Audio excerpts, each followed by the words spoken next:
कौन team India 17 वर्ष अपेक्षार अंत हेब किए लिखिब नुआ इतिहास किए पिंधिब विश्व विजयर मुकुट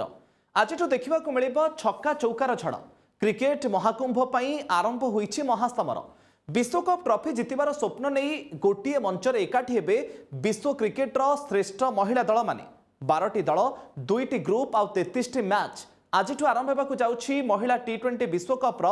10म संस्करण बर्मिंगहाम रे आयोजक इंग्लैंड और श्रीलंका मध्य आज खेल उद्घाटनी मुकाबिला किंतु समस्त अपेक्षा जून 14 तारिख रविवार को मुहांमुही हेबे दुई पारंपरिक प्रतिद्वंदी भारत और पाकिस्तान। दर्शक बंधु T20 महिला विश्वकप रे भारत एपर्यंत चैंपियन हेबार सुजोग पाइनी जदिओ 2020 रे दल प्रथम थर फाइनाल को जाइथिला किंतु ऑस्ट्रेलिया ठारू हारी निराश होइथिला टीम इंडिया।